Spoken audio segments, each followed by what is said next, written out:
Assalamualaikum warahmatullahi wabarakatuh. Salam sejahtera, salam, Om Swastiastu. Perkenalkan, nama saya Ibu Turnusaka Pranaya dari Fakultas Teknologi Hasil Pertanian dengan program studi STPK NIM 22119 tahun angkatan 2020. Di sini saya akan mereview kembali tiga acara yang sudah saya kerjakan dalam pelajaran mikrobiologi. Yang pertama, saya akan mereview acara 4 yang berjudul Morfologi jamur benang dan teknik isolasi jamur. Jamur merupakan organisme mikrobiologis yang banyak ditemukan pada produk hasil pertanian. Kontaminasi jamur dapat menyebabkan kerugian secara ekonomi karena dapat merusak serta mengurangi kualitas dan kuantitas hasil panen. Beberapa jenis jamur juga dapat menghasilkan senyawa mikotoksin yang berbahaya jika dikonsumsi oleh hewan ternak maupun manusia. Tujuan penelitian ini adalah untuk mengkarakteristik morfologi jamur yang mengontaminasi bahan pangan berupa buah, sayur, dan biji-bijian. Selain dilakukan pula screening mikotoksin pada sampel dengan menggunakan metode kromatografi lapis tipis. Penelitian bersifat eksperimental dengan hasil utama berupa data sebaran karakter jamur dan screening mikotoksin pada buah, sayur, dan biji-bijian.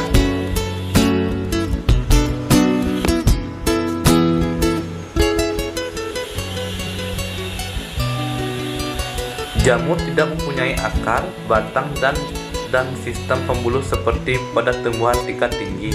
Umumnya, jamur berbentuk benang, bersel banyak, dan semua bagian jamur tersebut memiliki diameter hifal berkisaran antara 0,5 sampai 100 mikron atau lebih. Kapang adalah fungi multiseluler yang mempunyai filamen dan pertumbuhan pada substrat sudah dilihat, tetapi jika spora telah timbul akan berbentuk berbagai warna tergantung dari jenis kapang. Dalam praktikum acara 4 ini, bahan-bahan dan material yang diperlukan adalah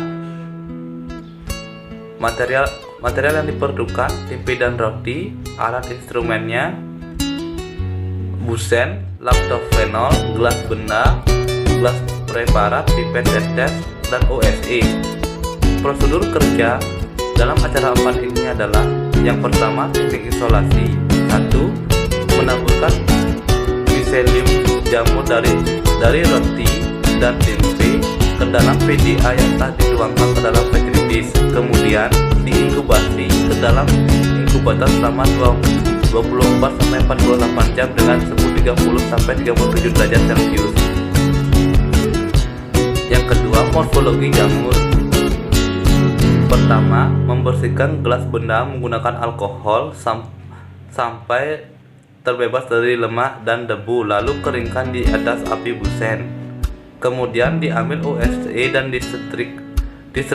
disetrikakan ke dalam api busen, lalu diambil 1 osen jamur Rhizopus sp atau roti, kemudian digoreskan ke dalam gelas benda. Setelah itu ditetesi dengan lactophenol, kemudian amati menggunakan mikroskop dengan besaran 40 kali. Morfologi jamur benang. Bersihkan gelas benda menggunakan alkohol sampai terbebas dari lemak dan debu, lalu dikeringkan di atas api busen. Kemudian ambil OSE dan disetrikakan dalam api busen. Ambil 1 OSE jamur Rhizopus oryzae tempe, kemudian digoreskan dalam gelas benda. Setelah itu ditetesi dengan lactophenol, kemudian amati menggunakan mikroskop dengan besaran 40 kali. Kesimpulan dari acara 4 ini adalah diperoleh beberapa kesimpulan sebagai: 1. Yang jamur benang merupakan jamur yang berbentuk benang benang, multiseluler dan tidak berklorofil, dan sel-selnya tidak mengalami definisasi dalam jaringan. Yang kedua, hifa yang berbentuk oleh jamur benang, yaitu hifa fertil dan hifa vegetatif. Yang ketiga, secara aseksual jamur berkembang biak dengan spora. Yang keempat, tidak mempunyai sistem fasikular seperti pada tanaman. Jamur memiliki dinding sel dengan komposisi yang berbeda dengan kingdom Plantae.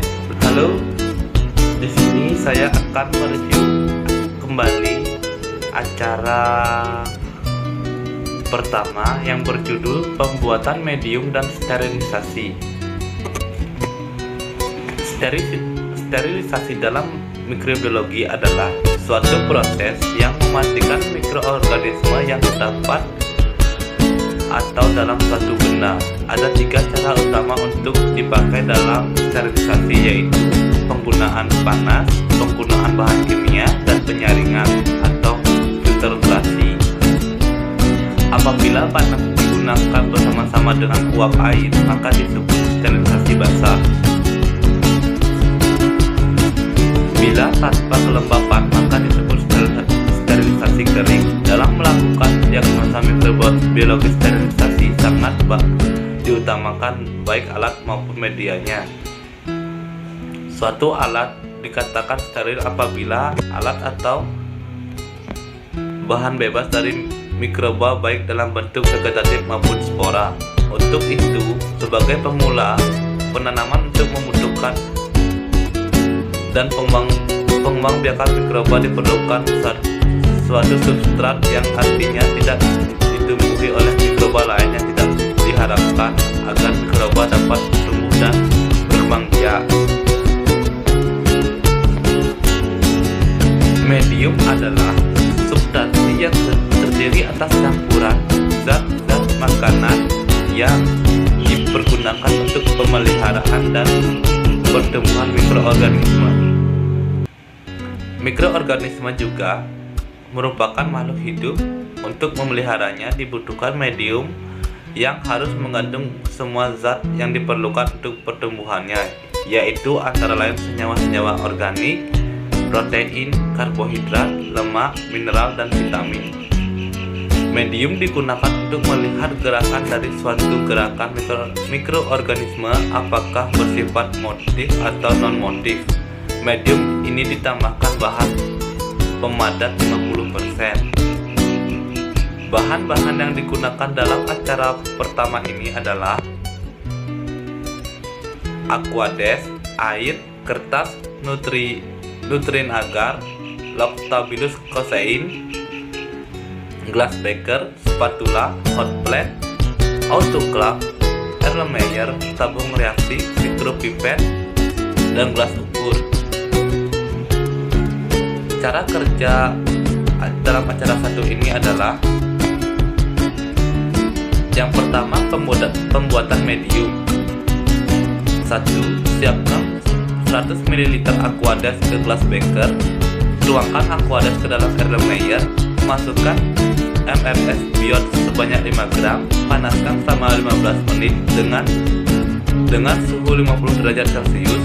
Pindahkan media cair MRS biot ke tabung reaksi. Lakukan persiapan pengambilan bahan Lactobacillus casei 100 mikro menggunakan micropipet. Masukkan ke dalam tabung, lalu tutup dengan rapat menggunakan kapas dan aluminium foil dan masukkan ke dalam autoclave selama 15 menit.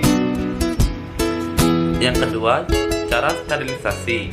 Pertama, cuci semua alat yang disterilisasikan, lalu dikeringkan. Bungkus alat dengan kertas payung. Siapkan mesin autoclave. Semprotkan pada area autoclave dengan alkohol. Tambahkan air. Masukkan alat yang disterilisasikan. Tutup autoclave dengan rapat. Nyalakan mesin autoclave dengan timer 30 menit. Mesin autoclave akan berbunyi menandakan proses sudah selesai.